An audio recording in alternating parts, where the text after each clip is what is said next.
اور یہ جاسوسوں کے واپس آنے کی بات ہے۔ جی اور میں کہوں گا کہ بڑبڑانا اور بغاوت 20ویں باب تک جاری رہی تھی، اور ساتھ ہی درمیان میں خدا کے فضل کے سادہ موقع بھی آتے ہیں، جیسا کہ 15واں باب قربانیوں کا باب ہے، لیکن کچھ ہی عرصہ کے بعد وہ پھر بڑبڑانا شروع کرتے ہیں۔ آپ نے بتایا کہ تمام تر بڑبڑانا اور آوارگی درمیانی تقسیم میں ہے، جیسا کہ کچھ دیر پہلے ہم نے کتاب کی تقسیم میں بالکل، کیا ہے۔ اس لیے 11ویں سے 20ویں باب تک بڑبڑانے کا بنیادی مقام ہے، اور اس کے بعد بالام کی کہانی شروع ہو جاتی ہے، جس کو بالک نے لوگوں پر لعنت کے لیے بلایا تھا، 22ویں باب سے لے کر 25ویں باب تک۔ اور 25ویں باب میں آخری مرتبہ بڑبڑانا ہوا بال فغور کے معاملے کے وقت، جب بلام نے غلط صلاح دی تھی، جس کی وجہ سے صحیح۔ خدا کا غضب لوگوں پر بھڑکا۔ اور پھر اس کے بعد ہم آخری حصے میں لوگوں کی نافرمانی دیکھتے ہیں، آخری مرحلے کے وقت، جو کہ 26ویں سے 36ویں باب تک ہے۔ صحیح، شکریہ۔ ہر کتاب جس کا ہم مطالعہ کرتے ہیں، ہم اس کی کلیدی آیت بھی دیکھتے ہیں جو کہ پوری کتاب کی نوعیت کو پیش کرتی ہے، یا کچھ الفاظ جو کہ دہرائے جاتے ہیں جو کہ کتاب کے نصف مضمون کا پتہ دیتے ہیں۔ اس کی کلیدی آیت کون سی ہے؟ اور وہ کون سے الفاظ ہیں جو گنتی کی کتاب میں بار بار دہرائے گئے ہیں؟ لفظ بیابان 45 مرتبہ دہرایا گیا، کیونکہ یہ کتاب بیابان کی کتاب ہے، اور اس کے علاوہ جو لفظ دہرایا گیا ہے وہ میرا خیال ہے کہ بڑبڑانا ہے، یہ 7 مرتبہ دہرایا گیا۔ صحیح۔ اور میں کہنا چاہتا ہوں کہ کلیدی آیت میں خدا کی اچھائی کے تعلق سے انتخاب کروں گا، بجائے اس کے کہ انسان کی ناکامی کا انتخاب کیا جائے۔ انسان کی ناکامی کے تعلق سے بہت سی آیات ہیں، اور جب لوگ بڑبڑائے تو ہم دیکھتے ہیں کہ خداوند نے جھوٹے نبی کو اجازت دی کہ وہ ان کے لیے بہترین لفظ بولے، جو کہ بلام ہے۔ بلام ہے۔ اس لیے میرا خیال ہے کہ 23ویں باب میں شاندار کلیدی آیت ہے، جب وہ ان کے بارے آیت میں میں کیا کہتا لکھا ہے ہے؟ کہ دیکھیے، قوم ہے جو اکیلی بسی رہے گی اور دوسری قوموں کے ساتھ مل کر شمار نہ ہوگا، اور جب وہ کہتا ہے کہ میں یعقوب میں بدی نہیں پاتا اور اسرائیل میں خرابی، اگرچہ کہ وہ بدی بلکہ وہ اور بدی اور خرابی سے خرابی سے بھرے بھرے ہوئے تھے، اس کے باوجود یہ بات ہمیں فضل کی آنکھ کو دکھاتی ہے۔ جب ہم دیکھیں گے تو جانیں گے کہ خدا نے ان کو 40 سال کیوں برداشت کیا، مقصد وعدہ پورا کرنا تھا۔ اور میرا خیال ہے کہ میرے لیے یہی کلیدی آیت ہے، اس میں انسان کی ناکامی نہیں بلکہ خدا کی اچھائی ہے۔ صحیح۔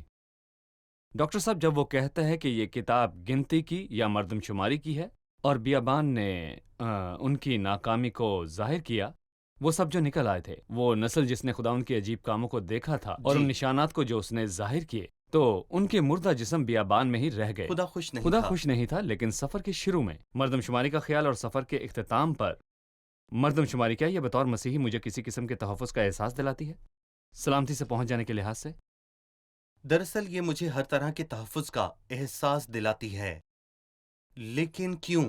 اگرچہ کہ بے اعتقادی نے ان کے مردہ جسموں کو بیابان میں ہی دبا دیا، بے اعتقادی نے ان کی تعداد کم کر دی، ان کی تعداد 6,03,550 تھی، لیکن جو ان میں داخل ہوئے وہ 2 ہی تھے، اس لیے 6,03,548 بیابان میں ہی مارے گئے۔ تصور کریں، کیوں؟ کیونکہ یہ انسان کی ذمہ داری پر منحصر ہے۔ صحیح۔ جب تک انسان ذمہ داری پر منحصر ہے تو کون قائم رہ سکتا ہے؟ اور 2 داخل ہونے والے فضل کی بدولت داخل ہوئے، لیکن جہاں تک ہمارا تعلق ہے تو کتنے گر جائیں گے؟ کیونکہ سچے ایمانداروں کے لیے ظاہری ایمان نہیں ہے، لیکن سچے ایمانداروں کے لیے کتنے ہی ناکام ہو جائیں گے۔ اور پطرس رسول ہمیں بتاتا ہے کہ ہم خدا کی قدرت کے ساتھ محفوظ کیے گئے، صحیح۔ اور اسی لیے ہم اگر فضل کے نقطۂ نظر سے دیکھیں تو ہم میں سے کوئی نہیں گرے گا۔ انسانی نقطۂ نظر سے کوئی داخل نہیں ہو سکتا، اور یہی ان کے ساتھ ہوا۔ وہ شریعت کے ماتحت تھے اور انہوں نے شریعت کو پورا کرنے کا وعدہ کیا۔ بیابان میں خدا نے ان پر ظاہر کیا کہ یہ اصول بالکل بھی کام نہیں کر رہا ہے، اس کی صرف ایک ہی گارنٹی ہے صحیح۔ ہمارے لیے، کیونکہ یہ فضل ہی ہے شروع سے لے کر آخر تک، کیونکہ ہم میں سے کوئی بھی ہلاک نہیں ہوگا، یعنی جو کوئی ایمان لائے گا۔ اور اسی لیے بائبل میں ہمارے پاس بہت سی آیات ہیں جو گارنٹی دیتی ہیں، وہ جس نے مسیح کو نجات دہندہ قبول کیا تو وہ ہلاک نہیں ہوگا۔ بہت شکریہ۔ ہم ایک چھوٹا سا وقفہ لیں گے اور پھر دوبارہ حاضر ہوں گے۔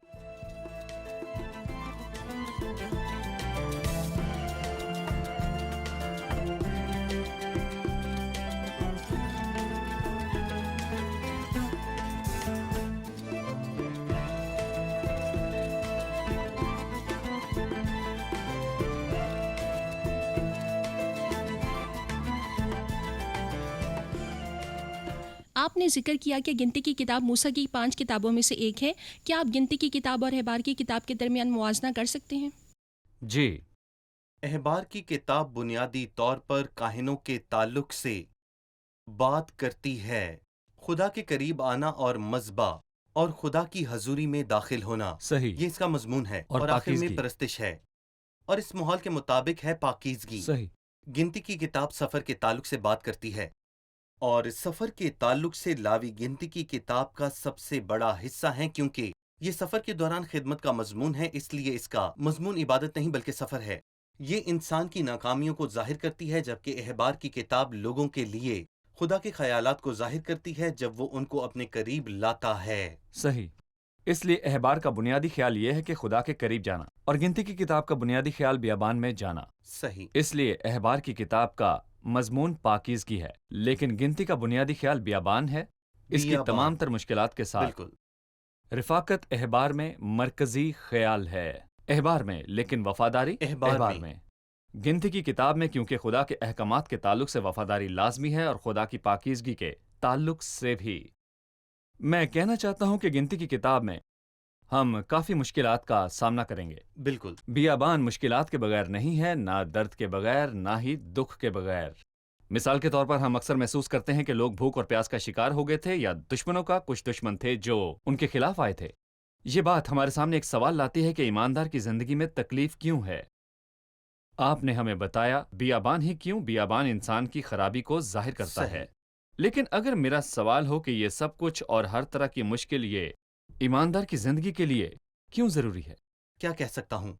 میں وہی کہوں گا جو بائبل کہتی ہے، دکھ بہت ضروری ہیں، کیونکہ مسیح کی خاطر تم پر فضل ہوا ہے، نہ فقط تم اس پر ایمان لاؤ بلکہ اس کی خاطر دکھ بھی سہو۔ یہ ضروری ہے اور تحفہ بھی۔ صحیح، لیکن کیوں؟ کیونکہ یہ بہت سی چیزوں کو ظاہر کرتا ہے۔ اگر بیابان انسان کی خستہ حالت کو ظاہر کرتا ہے تو دکھ انسان کے ایمان کو خالص کر دیتا ہے، صحیح، اور یہ انسان کے اندر شاندار الہی عنصر کو ظاہر کرتا ہے۔ اور یہی پطرس رسول کہتا ہے کہ تمہارا خالص ایمان، اور کہتا ہے اگرچہ آپ چند روز کے لیے ضرورت کی وجہ سے طرح طرح کی آزمائشوں کے غمزدہ ہوں، کیوں؟ یہ خالص ایمان ہے، مطلب ایمان ثابت ہوا ہے، آپ کے اندر الہی عنصر ظاہر ہو گیا ہے، اس لیے آپ نہیں کریں گے۔ خالص ہونا پھر آپ کا اندر پاک ہو جاتا ہے، الہی تخم آپ کے اندر ہوتا ہے، اس لیے کہ تمہارا آزمایا ہوا ایمان جو آگ میں سے آزمائے ہوئے فانی سونے سے بھی زیادہ بیش قیمتی ہے، یسوع مسیح کے ظہور کے وقت تعریف اور جلال اور عزت کا باعث ٹھہرے، کیونکہ وہ دکھ سے نکلنے کے بعد بہت بہتر ہوں گے۔ اور دکھ نے خود یہ ثابت کیا کہ الہی عنصر نے انہیں سنبھال لیا۔ صحیح۔ اور ہمارے سفر کے دوران دو چیزوں کا ظاہر ہونا بہت اہم ہے۔ شکریہ۔ میرا خیال ہے کہ مسیح کی تلاش کیے بغیر اس کتاب کے مطالعے میں ہم بہت کچھ کھو دیں گے، بالکل، کیونکہ مسیح بائبل کی تمام کتابوں کا مضمون ہے، اور یسوع کی گواہی نبوت کی روح ہے۔ مسیح نے کہا موسیٰ نے میری بابت لکھا ہے۔ جی۔ یقیناً موسیٰ نے اپنی 5 کتابوں میں اس کے بارے میں لکھا ہے، اور گنتی کی کتاب ان میں سے جی۔ ایک ہے۔ اس لیے میرا اس قسط میں آخری سوال یہ ہے، گنتی کی کتاب میں ہم مسیح کو کہاں دیکھتے ہیں؟ گنتی کی کتاب میں مسیح کون ہے؟ بائبل میں یہ بہترین بات ہے، اور ہماری بائبل کی سب سے شاندار بات یہ ہے کہ آپ مسیح کو اس کے ہر صفحے پر پائیں گے، اور اگر آپ مسیح کو اس میں سے نکال دیں تو سب کچھ فرق ہو جائے گا، کسی بھی بات کا کوئی معنی نہیں رہے گا۔ صحیح، مثلاً جب ہم مسیح کی موت کے تعلق سے پڑھتے ہیں تو کیا اس کے بارے میں لکھا ہے؟ جی ہاں، بالکل لکھا ہے۔ 9ویں باب میں فسح کا بتایا گیا، سرخ بچھڑے کا بتایا گیا، اور 19ویں باب میں پیتل کے سانپ کے بارے میں۔ 21ویں باب میں یہ سب مسیح کی موت کی طرف اشارہ کرتے ہیں۔ 17ویں باب میں ہم مسیح کے جی اٹھنے کے تعلق سے پڑھتے ہیں، یعنی ہارون کی لاٹھی پر آگے پھول نکلے۔ 6 باب میں ہم نذیروں کے تعلق سے پڑھتے ہوئے مسیح کی کاملیت اور جلال کے تعلق سے پڑھتے ہیں۔ اصل نذیر کون تھا؟ وہ کون ہے جس نے شروع سے لے کر آخر تک خدا کا نذیر ہوتے ہوئے علیحدہ ہونے کا ثبوت دیا؟ جب ہم نذیروں کے تعلق سے پڑھتے ہیں تو وہ سر کے بال نہیں کٹواتے تھے، اور اس کے سوا اور کوئی نہیں جو تابع دار رہے۔ ہم مسیح کے تعلق سے پڑھتے ہیں، یہ شخص وہ ہے جو اپنے لوگوں کو حادثاتی موت سے گارنٹی دیتا ہے، جیسا کہ ہم پناہ کے شہروں کے تعلق سے پڑھتے ہیں۔ مثلاً 24ویں باب کی آخری نبوت میں ہم بلام کی کہانی میں مسیح کے مستقبل اور جلال اور شان کے تعلق سے پڑھتے ہیں، جب وہ کہتا ہے یعقوب میں سے ایک ستارہ نکلے گا اور اسرائیل میں سے ایک آسا اٹھے گا، یعنی کہ ہم یہاں مسیح کے تعلق سے واضح طور پر پڑھتے ہیں، جو کہ اپنے لوگوں کو آسودہ کرنے والا ہے۔ جب وہ بھوکے تھے وہ من تھا، اور ہم پڑھتے ہیں کہ وہ پیاسا بھیجتا ہے، جیسا کہ ہم چٹان میں دیکھتے ہیں، یعنی کہ پوری کتاب میں مسیح کے بارے میں پڑھتے ہیں، لیکن بہت سی علامات کی صورت میں۔ مسیح نے یہودیوں کو بتایا کتاب مقدس میں ڈھونڈتے رہو، اور یہ وہ ہے جو میری گواہی دیتی ہے۔ ناظرین کو بھی تمام کتابیں پڑھنی چاہیے۔ پرانا عہد نامہ پڑھیں، مسیح اور اس کی علامت اور اس کے عکس اور اس کی پیشن گوئیوں کو